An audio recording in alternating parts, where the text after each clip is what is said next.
Yes, it's true. Recording is in progress. All of this is being recorded. And at some point you're going to have to answer to it, Bethel. Luckily, that day is right now. The only thing you need to answer to is right here, right now.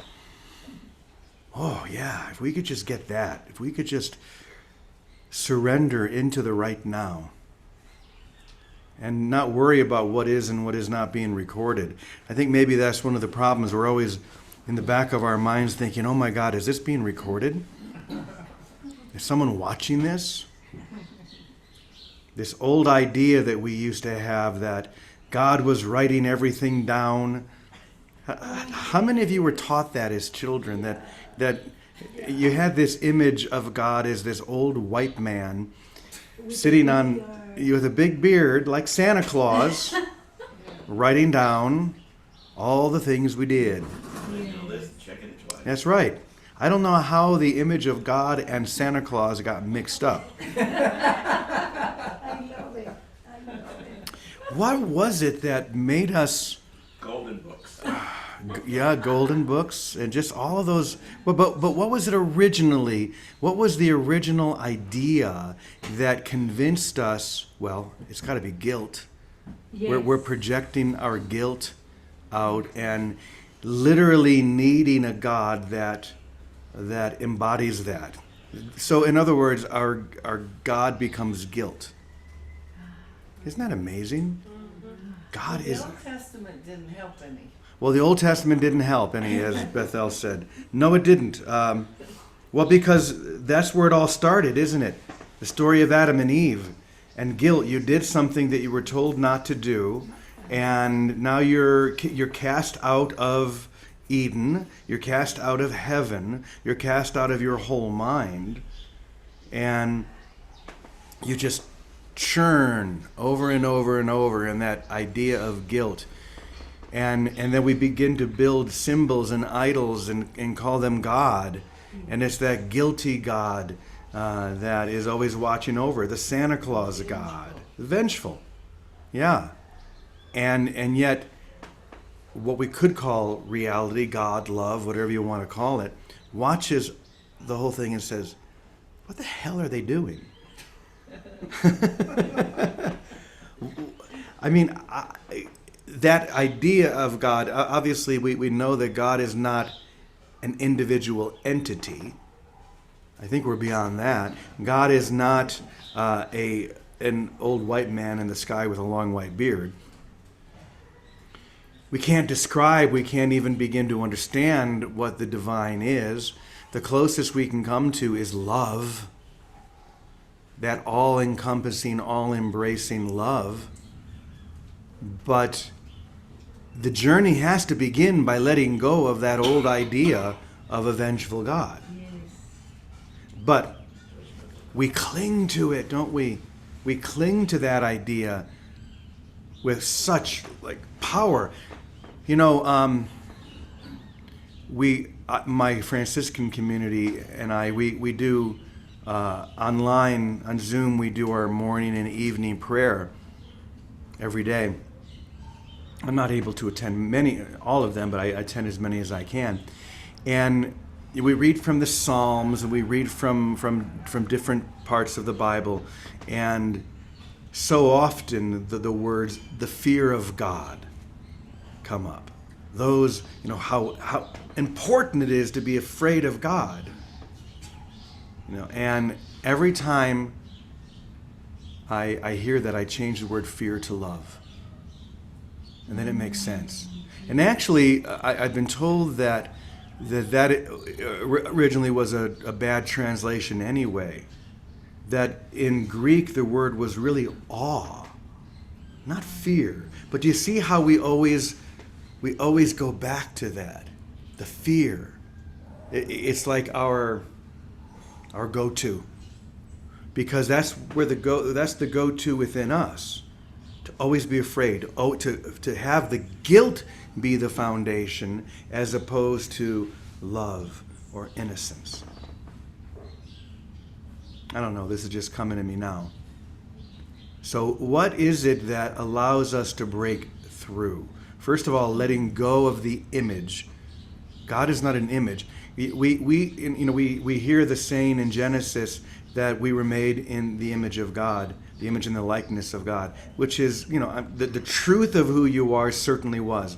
But the illusion of you has made God in your image, the image that you hold of yourself, the image of guilt, the image of vengeance. Oh my goodness. But that's what we need to just see. We need to look at it clearly and say, is that God that we were raised with real? And if it is, do you want to have anything to do with him? Because I think for many of us, we came, certainly I did, we come to a point where we say, if that's what God is, forget about it. I don't want to have anything to do with that. I don't want to have a vengeful God, a spiteful God, one that's just waiting, one that's writing it all down. That's not where I am. But luckily we did have one, and many since him, that came along and said, no, that's not what God is. And then began to tell stories. Began to tell stories of what God really is. Told stories of the loving Father who welcomes back his Son who was dead but is now alive. The good shepherd that goes out, leaves the 99 sheep behind and goes out just for that one. Risks everything for you. The loving God. And we began at that moment to break through all of those ideas, all of that guilt. And yet, so often we keep referring back to, we keep falling back. So this morning, I woke up with a phrase from St. Francis in my mind. Just a few simple words. He asked this question, why is love not loved? And I think this correlates. I think these go together. This idea of a vengeful God and one who has broken free from all of those chains and experienced the totality of love. And then he looks around, much as we might look around in the world, and says, why is love not loved? Can't you see that this is but love? Why don't we love that love with our whole hearts, our whole mind, and our whole soul? That really struck me this morning, and it just keeps resonating and reverberating through my mind. And then the other thing that came to me that was just really swimming through my mind was something that Paul wrote in his letter to the Philippians when he said, let this mind be in you, which was also in Jesus. Let the mind be within you, the mind of the Christ that was also in Jesus. Why is love not loved? Let the mind of wholeness, of love itself, be within you. So it's like we begin to see where the puzzle pieces start to come together.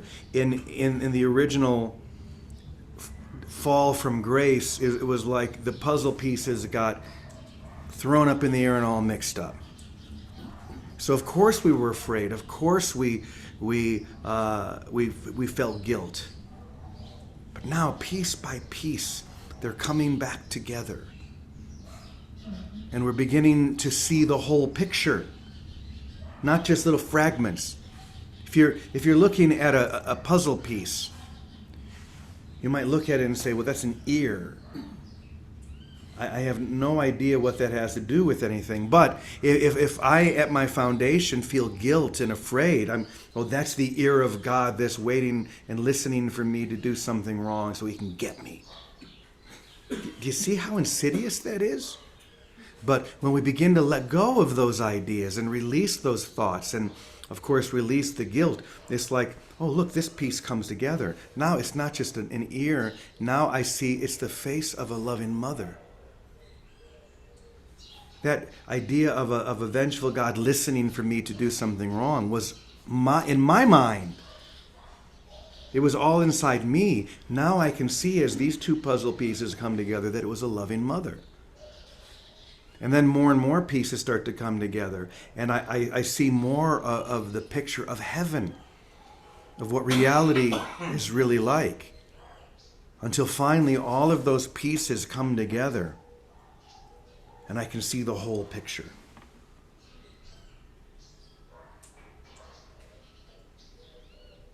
That's what we're called to see, is the whole picture. And when we do, when that happens, there's very little to say. But there is a lot to claim. We claim that whole picture. We claim our wholeness. And we say, I am the holy, perfect child of God, complete and healed and whole. And in that moment, this is the song we might sing. I am the holy, perfect child of God, complete and healed and whole, shining in the reflection of God's love, complete and healed and whole. In me is God's creation sanctified and guaranteed eternal life. In me is love perfected and fear impossible. See if you can sing this with me. I am the holy, perfect child of God, complete and healed and whole, shining in the reflection of God's love, complete and healed and whole. I am the holy home of love itself, the heaven where love abides. I am God's holy sinlessness itself, for in my purity abides God's own. Here we go, it's takeoff time. I am the holy, perfect child of God, complete and healed and whole, shining in the reflection of God's love, complete and healed and whole, complete and healed and whole, complete and healed and whole, and whole,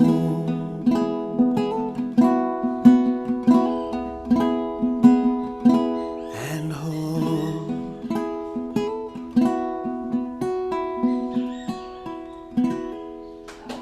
Qué bonito. Gracias. So, this is the moment that we put on the mind of Christ. To put on the mind of Christ, to think as Christ, to be as Christ in this and every moment. In our limited self, we might think, well, that's impossible. How could I possibly do that? That's Christ, and this is me. But the more and more we let go of that guilt and realizing that keep falling back into that has never given me what I really want. And I realize finally that the Christ, and I don't mean only Jesus, I mean the Christ, the universal Christ, is reaching out his hand to us every moment, saying, just come with me. Just take my hand and come with me. Put on the mind of Christ. And then we realize that in reality, love has always been loved. Vicky, good morning to you.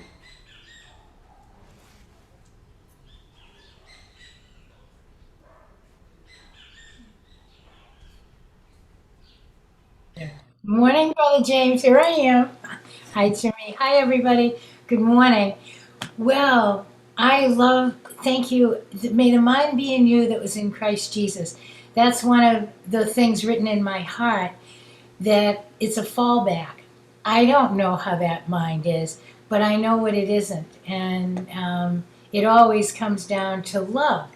But I had an experience this morning that has taught me an important lesson about our being loved and God being loved. And I realized that Teddy and I were meditating this morning, and I realized I'm in the midst of a lesson of letting go of thinking that it has anything to do with our behavior here, being good or bad.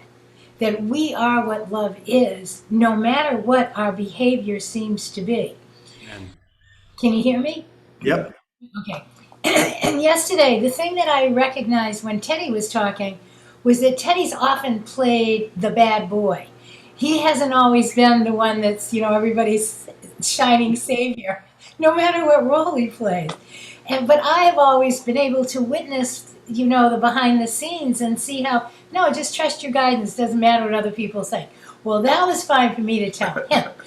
But when it came to me, I'm the good girl. I'm used to being the good girl. Everybody expects me to be the good girl.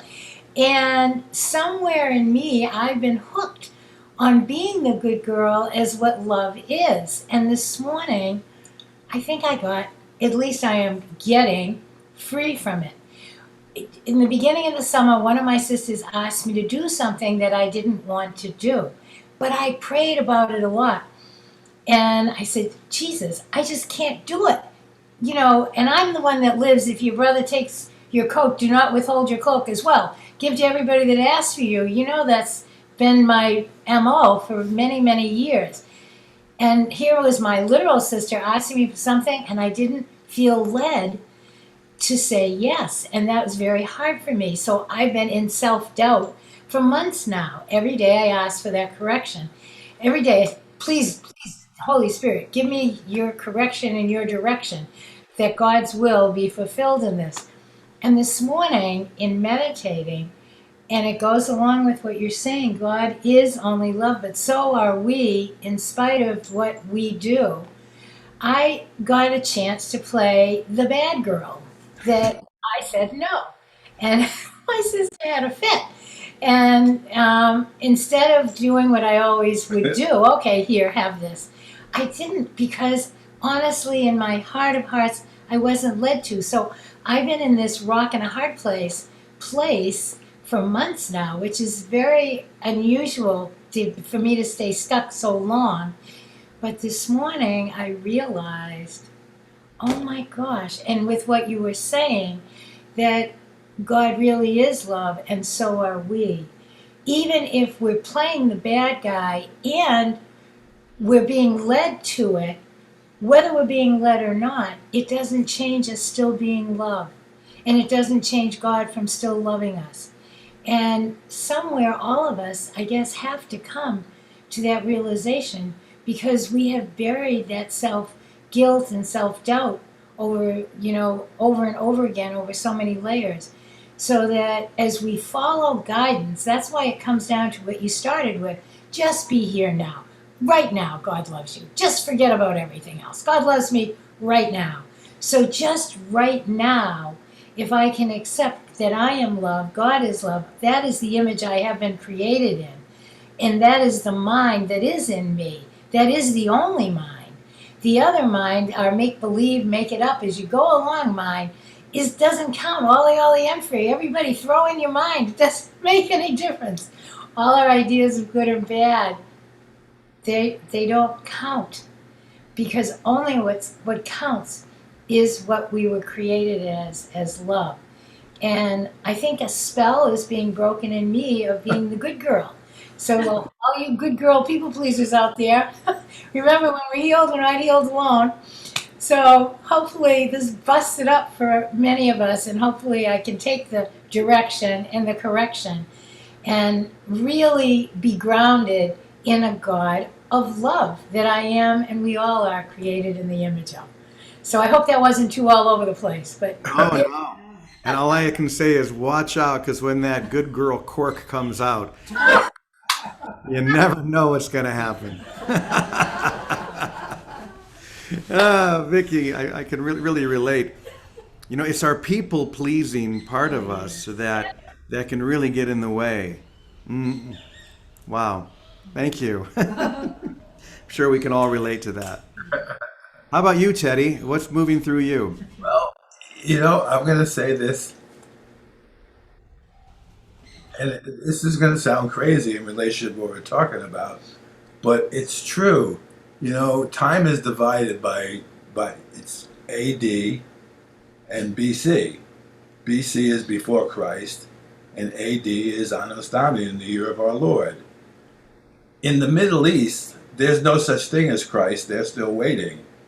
And the Jews have an Old Testament, and the Arabs have an even older Testament, and it was based on an eye for an eye and a tooth for a tooth. And it still is. And the whole thing was what you're saying. God was responsible for everything. And the reason why they were having all the problems they were having was because of whatever they did to God. And they still believe that. They don't have a Christ to embody. They don't have a Christ to join in their mind with. And you could see the nature of it. That's what's going on. And the whole thing was they would be led out of the desert. Still living in the desert, they're still waiting to be led out of it. And it was not, in a sense,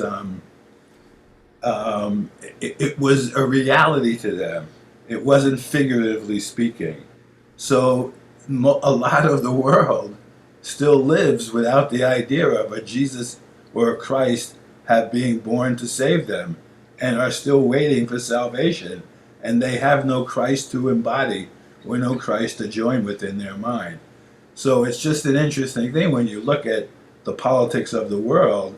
It's all based on the time of Christ having come, and the Western world being so in tune with that, and basing their life and how we act and things we do on that. Of course, it gets a little crazy, but it's just an interesting idea, and that's still going on in the world today. So we're sitting here saying, may the mind of Christ Jesus be the mind in you, and in half the world, including the Chinese, they don't have a Christ to be in their mind, and it accounts for the things that they're even capable and trying to do in the world. So it's just an interesting that we sit here, we take it for granted, and it's not to be taken for granted. It's to be taken seriously as something that's been given us and something we have to rely on. The truth of the Christ mind as being who we are. That's become a truth for us. And in most of the world, it's not even an idea yet. So, at some point, you got to get really grateful for the fact that we have that and we believe that, and not just take it for granted. And the way you don't take it for granted is through the use of it and the enactment of it, and the willingness to share it, to teach what we need to learn. And we always need to learn how to open our mind to the mind of Christ, to the mind of love, so as to be that and share it in the world. Thank you. What we're talking about is the living embodiment of love. Yeah, everywhere we go, whatever we're doing, to be that, to to receive, to accept that I am the living embodiment of love. That's what I am. And what we call the Christ is just the living embodiment and example of that. It's very simple. It's so funny. I keep looking in the back and there's a chicken walking around back there. I have no idea where it came from. And I'm sure there's some deep esoteric teaching that I could do around that. Maybe it's just because I'm chicken to really accept that. Well, that's it's the teaching. What came first, the chicken or the egg? What came first, the Christ or the human being? You know. Right. Because that never ever have I seen a chicken walking through the back of Namaste, and suddenly there it is. So what came first, the Christ or the egg? I don't know. Calico has her hand up. Calico, we always love when you share from your room up on high. So go right ahead, dear one. Oh, I love this. My hand went up immediately when Vicky was sharing. It's like, I am a recovered codependent, in this moment, I'm working on it, and it's, when you were talking about Santa Claus and how we, figured out Santa was evil and God was evil, that song, he's counting if you're naughty or nice, so for sure be good. There's a Christmas song that has those lyrics in it. And I remember I took that very seriously, man. It's like, and I was raised Catholic, so they encouraged it in me. But it's like, now it's like to really pray. And I love what Vicky said, it's just, if I don't get an immediate yes, because my guidance is like this. When Christ is giving me an assignment, the door flies open. And there's light shining and angels singing, and it's like, it's so obvious. And then when I have these questions of, I'm not really feeling it, and then I feel guilty and I start beating myself up with it. And it's like, no, just say no, it's okay. I was raised to say yes and take care of and do all these things. And this is my codependent healing, is to really pray into those circumstances and go, I'm not feeling it. It's not personal. It's just, I'm not feeling it. Now, the other person will probably take it personally, and I will immediately assume the guilty stance and start flagellating myself. But the reality is, no, the only truth of the matter is I am innocent. I'm innocent. No matter what I'm thinking or doing, I'm innocent.